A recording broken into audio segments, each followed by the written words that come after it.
a roll call right now. I'm here, Scott Dale's here, Michael DeVal's here, Linda Taylor's here. Oh, John Merrill will join us later, so in that case, we have to use one of the alternates, and Mark has informed me that Alga was here earlier, so it should be the voting member until John joins us. All right? Okay. Okay. So we determined that we had a quorum. One of her little things. Yeah, would you mind Your turning voice, your mics voice on, is now please? on. Yeah. That's me. Okay. Is that Your mic mic on? should be on. Yes. Yeah, okay. It's on. Thank you. Okay, old business. Minutes of the previous meeting. I found no corrections or errors, but maybe somebody else did.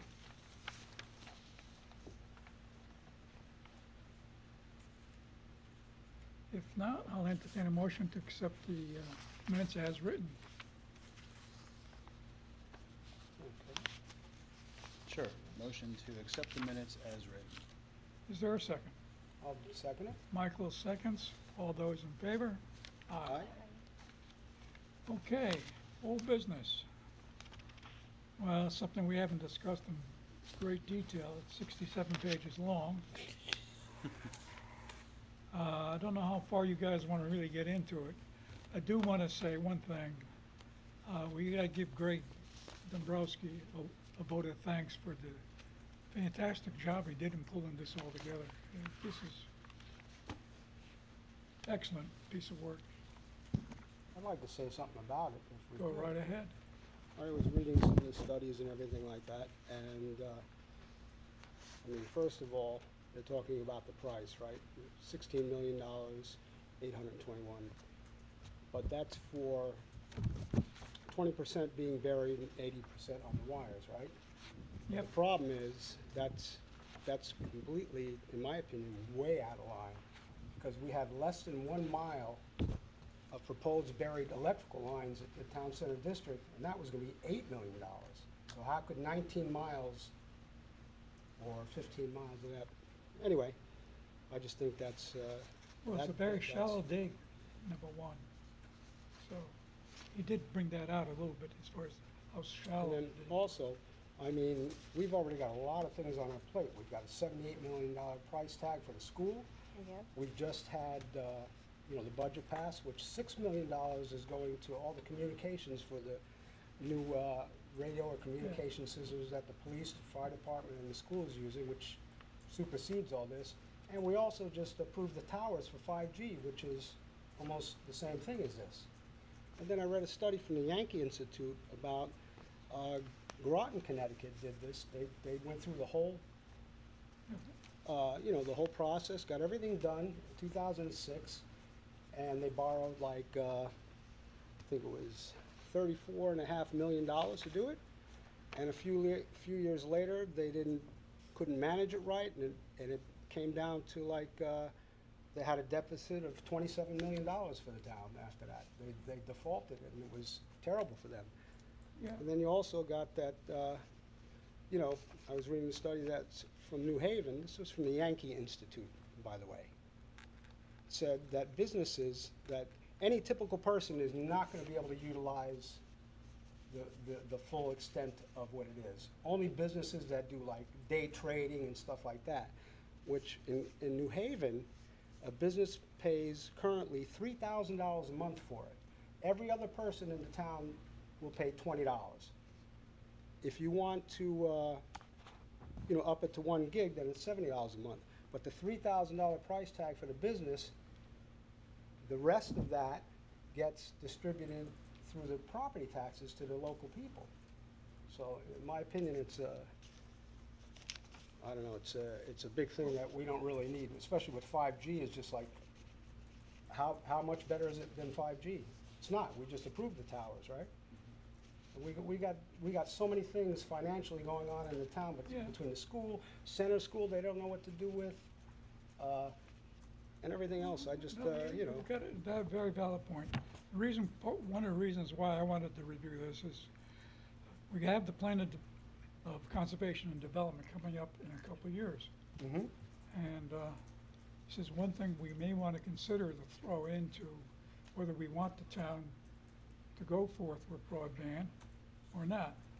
I personally have an excellent experience with broadband. Mhm. I paid my bill for internet, phone, and TV the other day, $39.60. I live in a community down in Florida. That's my vacation Yeah, place. Yep. That's what it is per month for all three services. I'm paying Spectrum almost 200 a month for almost the I same know. thing. So, I am as well too, but like I said. and my take on the thing is, I would like to see this implemented by one of our neighbors first before we jump into it and see what the pitfalls are. Well, we already have it. You can already. You mentioned some right here. You said it was Groton, Connecticut, and this was in 2006 when Right, they implemented right. it?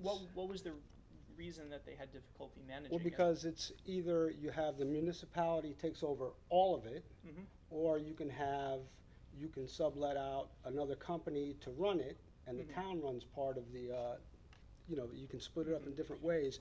And they tried it a couple different ways and ended up defaulting on it and cost the town $27 million in debt. Mhm. And, just, So if I you mean, would- we just approved for these towers to 5G. How much better is that than 5G? Well, I think not. I think it really And nobody's, depends on. we're not gonna be, 95% of the people aren't gonna be utilizing the full extent of it unless you're a day trader or using it for business. The regular people are not gonna be, it's not gonna make any difference in their life at all. I mean, if you said it Well, was they from may 2006, save money that in the figure month. though, or because I mean. No, that's things- when they first contracted it, and then they went belly up after a while. But it's on their, the Yankee Institute there, and it's just, we got so many other things going on, how can we possibly afford another, I agree. This is 16 Yeah. million? 16 million is nothing. They want, like I said, $8 million to bury not even a mile of electrical cable at Town Center District. We're talking about 18 or 19 miles Yeah. of laying cable and everything else, where they're saying it's 16 million? It's a very thin cable that's very, I mean, burying electrical though, I'd imagine, I'm not an engineer, so I can't speak Right. to the technicalities of it, but I'd imagine that there's more insulation and more measures that have to be taken and more infrastructure that has to be built around burying electrical cables versus a very thin fiber optic cable. I would assume that's the case. But, Like I said, with everything that's going on in the town, like I said, don't forget, $78 million for the school, everything else is Absolutely. going on. I mean, I think And the like Board I of said, Finance, I think the Board of Finance will tell us where we should be. yeah, and the perspective. in my opinion, it's not worth it, because with 5G, like I said, unless you're doing day trading from your house or something like that, you don't need that kind of speed, and you'll never use it, ever. It's not for speed. I'm looking at the cost for a customer. And- Well, the cost gets Well- distributed, like I said, look at the study from New I'm looking at the Haven. cost. I'm living with the cost. I've been living with this cost for 10 years. That's a little different in Florida, This- because we already okay, have it this is- here. This is a community of 925 houses. It was all set up, and that's what Summit Broadband did. Well, Says 169 towns, all 169 towns in Connecticut already have the fiber optic through the Connecticut Education Network. It only goes on certain roads though, so like it only Right. goes to like the road that the But- high school's on. You wanted to say something? Yeah, we also have Frontier and all those Frontier went companies. bankrupt. They're leaving Connecticut, Well, but didn't they do fiber optic? but how many of their workers are gonna leave now? They're right in the middle of a Wanna get into this bankruptcy. one? They're talking about, Well, I'm moving their just, main I'm just headquarters, using yeah. Frontier as an example, but, we have cable companies that also run fiber optic networks. Also from a cost perspective, so according to this, the average, monthly internet cost is $74.99. If we were to do this, the cost is $63.61. There is not much value, like savings wise. Well, like I said, Right. this study was talking about the businesses that use it. They charge them $3,000 a month. The Yeah. regular person, regular households are charged $20 a month. If you raise it to 1 gigabyte a month, you'll pay 70. But the $3,000 a month that the business pays, they distribute it, they get it back through the property tax. It's gonna raise all the property taxes. It's Well, gonna come around in taxes, that's not the fees that you're seeing. correct. It's gonna be the property tax, so to me, it doesn't, we don't really need it. We just, like I said, we're doing the 5G towers, and the study says, how much of Brookfield is underserved by, most of Brookfield is underserved as far as the internet. I don't know anybody that doesn't have internet or a cell phone or anything, except for my mother that's 89 that doesn't know how to use it, and some other seniors, and maybe some people in the apartments that moved in, but, No, it's- I I don't agree. agree with that study that there's, who do you know that doesn't have an internet connection? I don't know anybody. Maybe, I don't know if they were referencing like no internet though, I think they just mean like poor quality internet, like it's like a really low bandwidth. Oh, I don't know. To me, in my opinion, it's not worth it. Well, you got, Well, maybe all. down the we got a road, document to update in 2 years. Mm-hmm. And I think this is a good basis if we decide at that point in time, broadband should be part of our plan of conservation and development. We've got a document that could be a basis for a lot of the work that we would have to do to update it. There's no action being asked of us. There's no action, at this there's time no on action No, this, it's a right? study. So, to a study. approve, it's a Yeah. study. yeah, I still don't have my questions answered about long-term and how upgrades would take place and Yep. things like that, Look at the other towns. it- Read about yeah. Groton and other places, New Haven, everybody that has Well, it. I wanted to be part of this, and though I didn't read every word, that still remains open to me. Anyway. Okay, I'm Those gonna move might on. I think we beat this one to death. Anybody have any more comments on it? Thank you, Michael. Yeah. Every now and then, it's nice to have a negative opinion. Good homework there. Brings a little more light to the subject. The next item is new business. A referral from zoning commission on proposed regulation change, section 4-2A. Okay, and that is the one where they're talking about adding churches into commercial zones, As well as the other two. which we already talked about back in, February or something. Yeah, we I got it right here. voted and we approved it. talked about it. First time we talked about it, when they asked us for a report, was on December 1st, 2022. And they asked us, then they asked us for information on this thing when the Department of Justice came involved with it. They've since had several executive sessions with their lawyers on this topic. And now we got the new proposal, which is, So this is basically a do-over. I think it looks like it might be a do-over, but Mhm.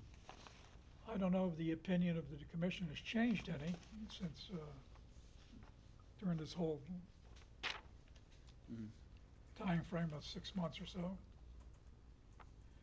But we have a draft motion if we would decide we want to keep our response the same, which was positive. If we want to keep that the same, we have a draft motion that has been put together by staff, which covers it very nicely. And I'll let you read it, Scott, if you haven't read it. And then you can make the motion if you think it's positive. Sure. Do we need any the same further thing. discussion on this, or? Yeah, we'll have a discussion. Okay. This is the, yeah, I'll read the draft motion, or unless the secretary wants to do that. No, go ahead, read it. Okay, just following procedure here. Yeah, the draft motion is motion for a positive referral to the zoning commission for application Z 23-44, finding the proposed amendment to section 4.2.A, allowing houses of worship, etc., by special permit within the C-1 and CP zoning districts, and by site plan for the I-1 zoning district, consistent with the plan of conservation and development. Specifically, section 6, achieving the vision states The importance of Brookfield's religious communities continues to influence the social fabric of the town. That is the draft motion that's before us. So, discussion on that motion? I just have a question. A little louder. Isn't the subject matter the place in, behind the residential condominium units? And to get to the place, you have to drive through the condominium complex? Partially, yeah. I don't know. If you will, it's within the complex, right? Yeah, it's within the complex. It's within the complex. Yeah. So how is that gonna impact? I believe it's the the- old Fox Hill Inn. Yeah, Yes, it is. Yeah. How is that gonna impact the residents of the condominium complex? This decision, can I? Mr. Chair, can I intervene, or, Seth? This is a proposal from the zoning commission about changing the entire regulations to allow it in a particular zone. Oh. It's not about a specific location, although it will apply to certain locations, so I'm not saying you're wrong there. But it's not saying that it's allowed as of right in certain zones either. It's allowed through a special permitting process in which they have to go through certain criteria, and they will look at that kind of thing, as far as the zoning commission to make that determination. But this is Okay. just the overall, cause it wasn't even allowed as a use. Okay, So this is really with a focus mainly on the use itself. okay, I don't know okay. if that clears it up Yes, at all, it so. does. Any other comments? And yeah, when we discussed it, way back in December, right? It was Right. only for the commercial. Commercial Piece of it, zones, and industrial, now, commercial yes. and industrial zones on this. Right, and now we've added the industrial and. He's CP. expanded it, Yes, yes. And all still by special permit. So, still by special permit. Yeah, which- yeah. Which gives them a lot of control over what's going on. mhm. So, So there's the draft motion. I have no problem with approving it, but I'll entertain a motion from the floor here. Somebody say we'll accept the draft motion and forward it on to zoning. sure, I will make that motion. Do I need to read it again? Yeah, I'll make this motion for a positive referral to the zoning commission for application Z 23-44, finding this proposed amendment to section 4.2.A, allowing houses of worship, et cetera, by special permit within the C-1 and CP zoning districts and by site plan for the I-1 zoning district consistent with the plan of conservation and development, specifically section 6. Achieving the vision states the importance of Brookfield's religious communities continues to influence the social fabric of the town. Do I have a second? I'll second. Second over there. I think that's Linda. You said It that. is. Yeah, okay. All those in favor? Aye. Aye. All right? All right. We'll move on. I think, what's the next one that we got here? We did that. Oh, we gotta talk about, the courses that people have taken. I know that, Christine has sent out information for those people that hadn't, been able to get to the information. I know Scott and I finished it when it was a live situation. I was able to get one of them done when it was live. The ones that wasn't.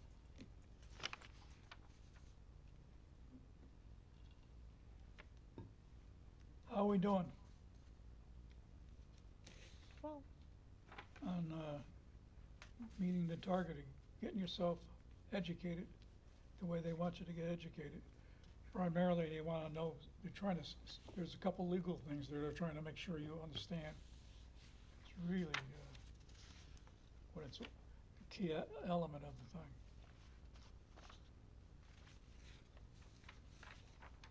Okay.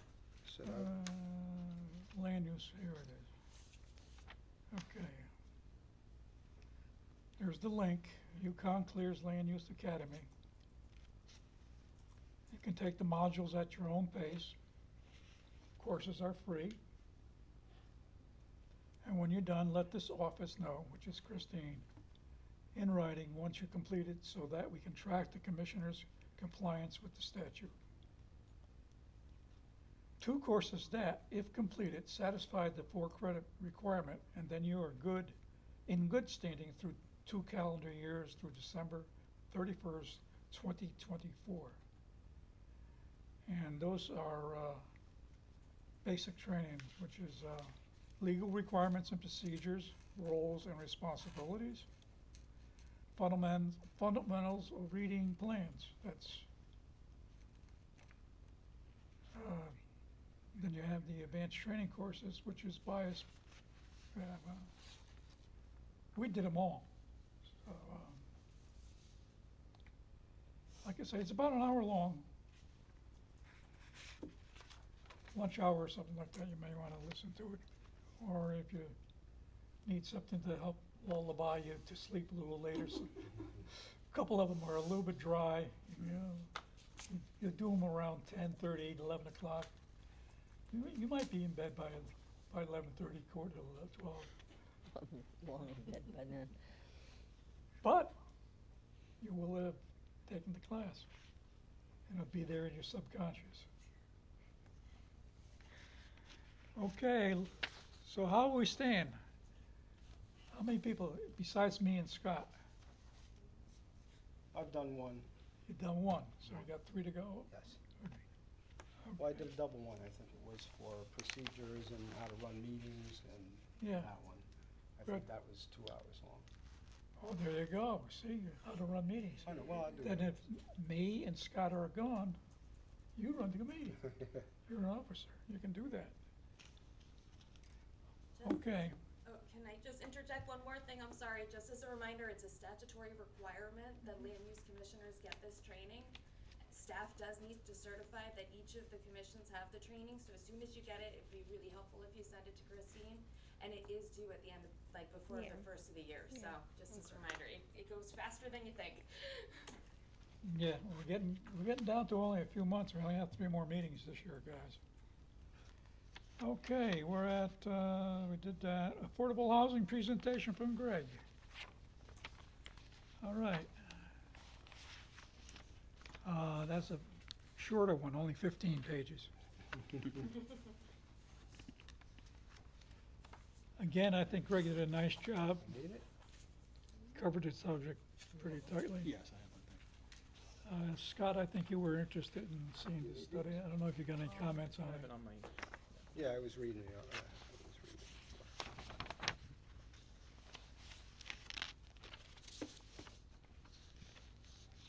Yeah, what I was curious to see, and this is all great data and great information, was really, it was, when we passed our affordable, housing plan, I just suggested that we have timely updates just to make sure, hey, is the plan working, right? Is it what we intended it to do? Do we need to tweak it? And that kind of thing. So I guess this is, our way of saying that, okay, we think we're okay, but that's the one thing I think that's missing here is, does it meet the plan? Well, And perhaps we can get there, we take the time to go through it, but I think, Well, when you go through it, you summary, see yeah, that we're doing yeah. better than a lot of our neighbors. I do see that, and I think that was the case before as well. Right. Yeah, The only ones that matter is like places like Danbury and stuff like City, that, yeah, where they have bigger 10% cities. Yeah. affordable housing. Yeah. I think we're at 5.5, yeah, Yeah. almost 6%. yeah, yeah. 5.6, but Mhm. And it's a we- weird formula and because, that's the reason why we were allowed a moratorium on affordable housing approvals. Right, you know, it's a tough formula because it's always, you know, a Changing. percentage of it is, you'd have to make apartment buildings with 100 units in it each Mhm. to get a third of them to be, you know, affordable housing. Right. or- right. And before you know it, you'll have 10,000 apartments Mhm. and you'll, I it's just don't- like it's a weird formula that's hard to ever satisfy. Yeah, according to. I mean, and then what happens if you don't? I mean, you lose out Well, on they haven't given town you, grants they and stuff haven't, like well, they're gonna They do. impose it on you, they can, one of the things the legislature is trying to do is be able to impose. Because, you know, you got other Come places down like- here and tell us, you gotta accept these So I was reading about like New Canaan and places like that where they had a fair housing, they called it a fair housing. Yep. Initiative or whatever it was, where they already had been doing that for years, setting aside, but Well, I noticed when I went through this thing that our former land use director who went to Weston, Weston had like about 3 affordable housing units. It was very low. So she's got a heck of a job coming to her.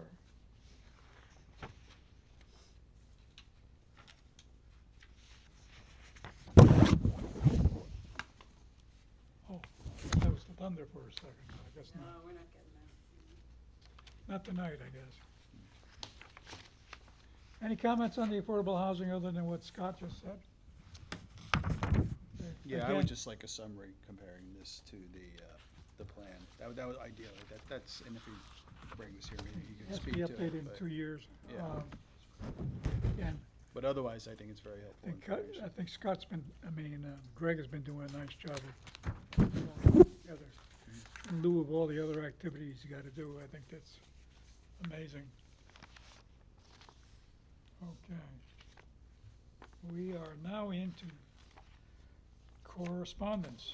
Board of Selectmen, August 7th.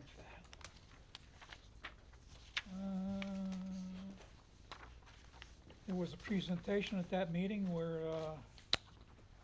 Brookfield Fire Department received $3,500 from the block party committee. So that was nice.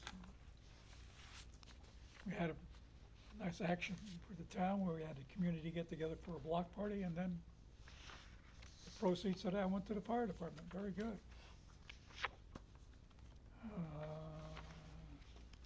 They went and approved the apply for the steep grant that the Parks and Rec were looking for.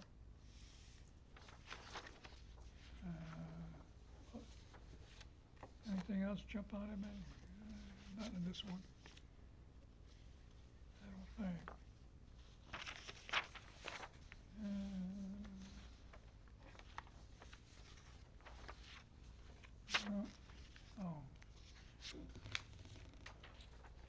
Oh, we did discuss way back when it came out of executive session. They were discussing the leases, I believe, of the Gursky property. When they say up Tukesville, that usually is it. They want to change them from annual leases to month to month. And I think that carried. And they went up on the rent to $2,000 per month, which for a house these days, that's pretty much market rate. All right. No more comments? Any comments on the Board of Selectmen minutes about August 7th? If not, I'm going to move on to August 7th, Zoning Board of Appeals.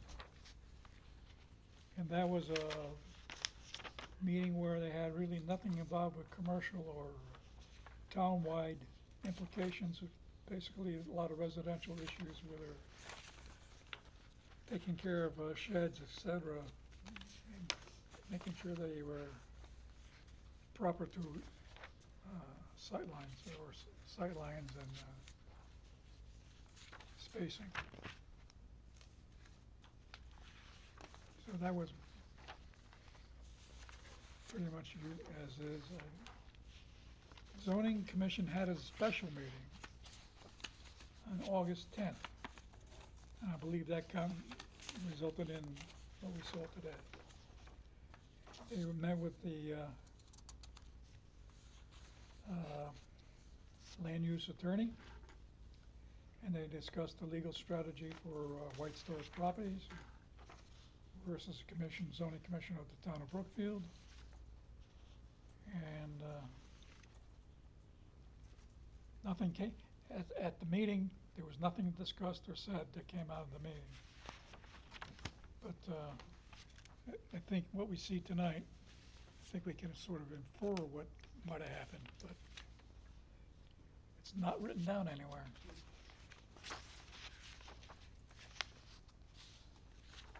Any discussion of that? If not, I'll move on. No, that's the owner of the church. Good. Right, right. A zoning commission regular meeting on the 24th, about 2 weeks ago. They had a discussion of the legal strategy for the church.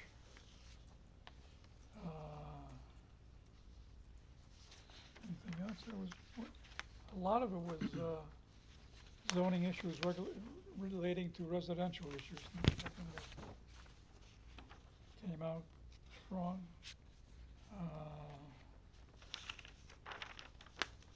Have you been advised in any way of that legal strategy or whatever resolution Have I was been taken? invited? No, I Yeah, have not been okay. invited. I have not been invited to anything zoning's been doing since my chairmanship, probably 6 years ago. Okay.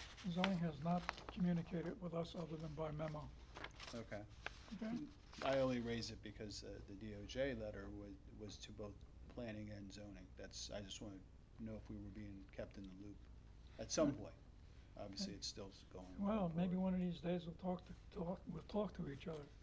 Used to prior administrations, Okay.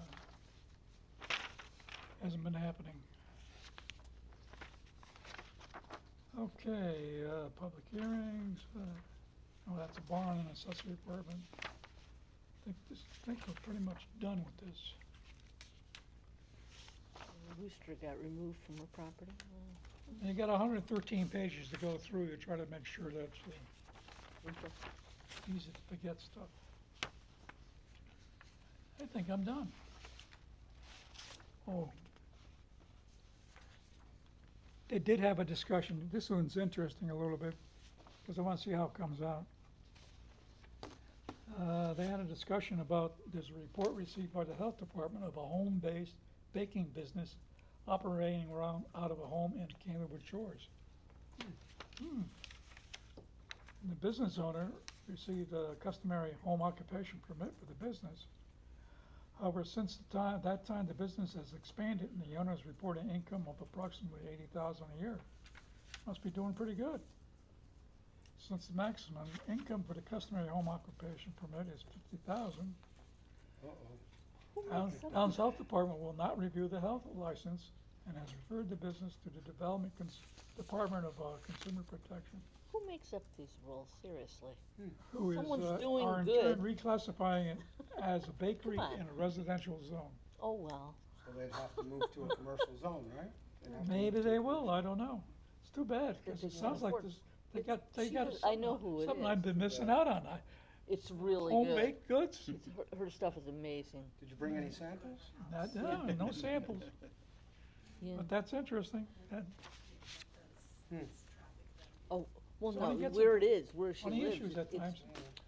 by Kenwood Marina. Well, you said that was This a Board of little Health road. too, right? Board of Health's getting Very. involved with it too. But their stuff is amazing. The 50,000 is Board of Health, actually, not zoning regulations. It's set by the cottage food license and by the state. So you also get the issue with grease traps and stuff like that if you're doing that much more than a house. I vacation in Maine, there's a woman not too far from where we normally stay. She makes some great breakfast stuff. I don't know what they call them, but they're delicious. Meltaways, I think she calls them, or something like that. She makes them, and there's a line of people there. And there's a grocery store not 2 minutes away from her. The line's there. They go after those meltaways. They like them. So, gonna have to find out more about this one, if it survives. Okay, agenda, okay, we did that. Discussed that. We're at an informal discussion. Okay. Anybody wanna bring up anything? I have one. I could bring one of my favorite topics is the highways. I knew The Yeah. highways. I knew that was coming. It's still And you are been so right. pretty crowded Oh, my lately. God. So you guys Oh, may yeah. have seen, there's an article in the News Times on the dynamic lane use, and so I attended that DOT meeting, and I provided some input. I'm trying to play the role of squeaky wheel about this stuff with the DOT. And the dynamic use, dynamic lane use, if you're not familiar with it, is where they take those middle lanes between, say, like, exit 7 and exit 4 or 5, right? And depending on which, if it's rush hour on one way, they would use that middle lane, for whichever way the heavier traffic is, and then exchange that. I think I guess they used it once, or I've seen it on, the old Tappan Zee Bridge. They used to have that kind No, of thing. I thought I read, Yeah.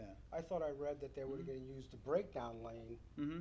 the shoulder as Yeah. another That lane, too. only Right. through Danbury, Right, just Danbury. Yeah. just that Yeah. part, Not yeah. Just But- that where the area is. But the piece, when I spoke to them, and they mentioned at the meeting too, is what might help us is that by pushing that forward, then they could also push forward the smaller side project, which they consider, which would be by our Concept 10, which is addressing our Super 7 merge into 84.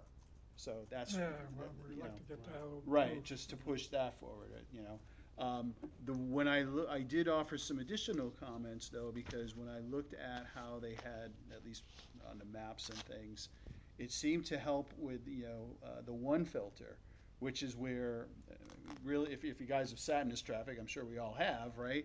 So there's really three main stages to it, right? You've got 2 lanes on Super 7, Yeah. right? And one is going eastbound and one is going westbound. That's the first, 2 lanes into one. The second one is that ramp from Merge. Federal Road coming up, right? Yes. And the third one We're is trying where to get all of there. that is merging Right. into 84. Well, what they had addressed was just that last one, or maybe a little bit of the second one, but not the first one. So while it would help, for example, it wouldn't address the incomplete issue, and that was my feedback to them, is that we really need the whole package, Otherwise, if even this, one of these past weekends, heavy rush, heavy shopping, right? There's no big traffic buildup on 84, but it is still built up Right. on that ramp. It's that bottleneck there. Yeah. And not It is a bottleneck, bottleneck. yeah, so we do need all 3 stages of for that sure. addressed, so yeah, I continue to be the squeaky wheel on that with DOT.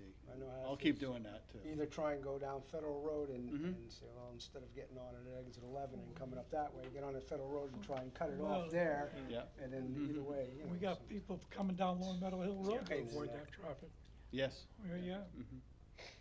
So, There's sometimes in the morning, I can't believe how far that traffic is backed Oh, up. yeah. Mhm. All the way to the library to Yes, 133. oh my God, it is now, yeah. Unbelievable. Scott, did the DOT have an ETA on when this could possibly be implemented, or? Yeah, but I don't think it's even worth getting Yeah, into okay, at this fair. point. Look, we got a 10-15 date for what we got going on now, so we'll see whether they make that one. Yeah, there are a lot of, different infrastructure projects that are being proposed now, and Mhm. I'd love to see, for example, this has been talked about for 15, 20 years now, but the rail line extended Hmm. to Brookfield and New Yep. Milford. There's actually, I remember reading that there are 2 proposals for that. There's the original Danbury branch proposal, Yep. which would Yep. extend the Metro North line from Danbury to Southeast. that would go, that's the second one, but this one would go from, Danbury to Brookfield to New Milford, and that would Right. open up rail access and hopefully reduce traffic, because people would, instead of commuting by car, they'd just go to the train station and take the train to Norwalk, It Stamford, actually Manhattan. starts from Pittsville, Yep. in Massachusetts, and then would come up. Mhm. But they Yeah. wanna do a study, instead of just asking people with a questionnaire, they wanna spend, $1.5 million to ask people, would you take the train? Yeah, no, I just want to see it implemented at this point, but yeah, It would be the- nice to see that, but. the other proposal was to connect the Danbury station and potentially extend, for this phase, extend it to a station called North Danbury, which would be across from the White Turkey Park and Ride, and there Oh, would be a okay. pedestrian bridge over that, and then that would go from there to southeast. So then, Oh, because there that is a makes rail sense. line, it's currently not in use, Yeah. but there's Yeah. a rail line Because connecting. anybody in this area who commutes to New York City by train goes over to New York State. They always And go over, No- they go no over one the- no one goes from. They I, go I over- use the Yeah. Danbury line to get to Stamford, but Yeah, Stanford Yeah, and- but Stanford's fine, Especially not to, going not through- to Grand Central. yeah, going through, driving on Route 7, especially through Wilton during rush hours, a nightmare. It could take. That's where I go. So I take Great. the Danbury line for used to that, do but that. when I go to Manhattan, I take the Harlem line from usually southeast or one of those stations. That's a lot easier. Anything else for our informal discussion? If not, Linda, you're on. Make a motion to adjourn. What? I'd like to make a motion to adjourn. Oh, Does that sound good? did anybody hear that? Anybody can, would anyone like to second it? Did he second? No, no one did. I'll second it. Thank you, Okay, Michael. Michael seconded. Thank you. He heard it. All those in favor of adjourning at this point in time? Aye. Aye. Aye. Thank you all for joining us tonight.